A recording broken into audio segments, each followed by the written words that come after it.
Igitongorio ni Kalonzo Musyoka na gavana wa Embu Cecily Mbarire, kamĩtĩ ĩno ĩrĩa ĩratereba mĩario ya ũiguano ĩkinyĩrĩirie atĩ mĩario ĩno no ĩgũthiĩ na mbere thengia wa atongoria amwe kũmĩagithĩria kĩene. Mazungumzo haya yana umuhimu mkubwa sana. Kwa hivyo yale ambayo yanazungumzwa huko nje hatuyajali sana.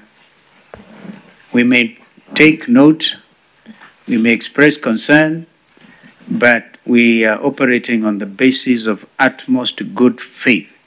This is an important national exercise.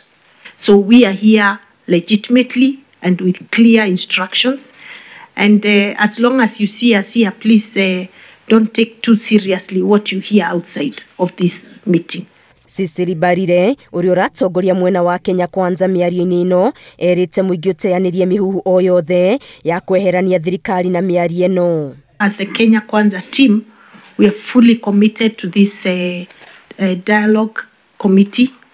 We are here because we have clear instructions to be here, and so we should not send any fears to anybody that we may in any way be wanting to stay away or not be party to this. Kamĩtĩ ĩno yugĩte ndĩrenyenya na nĩ ĩhandĩte gũkinyanĩria mĩario ĩno ĩrĩa ĩrongoreirio kũrehe kĩhonia kĩa mathĩna matiganĩte marĩa magũmĩire bũrũri, gũkũ ĩkĩũria atongoria amwe matige mũtugo wa gũthũkĩrĩria mĩario ĩno mũingĩ-inĩ. And it will be good for any leader who has a good, who wishes well for our motherland to stand properly guided. Kamĩtĩ ĩno nĩ ĩkoretwo na cikaro cia kwarĩra mĩtaratara ya gũtereba mĩario ĩno na yugĩte mĩbango ĩno yerekeire kũrĩkĩrĩra na amemba a mĩena yerĩ makaiguithanĩria njĩra cia gũkinyanĩria mĩario ĩno. We are more or less agreed on the framework agreement that we will sign next week.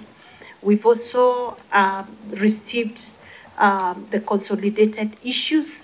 Maya mahanĩkĩte rĩrĩ mbunge ya Senate ĩrarĩrĩirie gĩikaro kĩa mwanya mũthĩ wa kerĩ kiumia gĩũkĩte gũkindĩra gũkorwo ho gwa kamĩtĩ ĩno.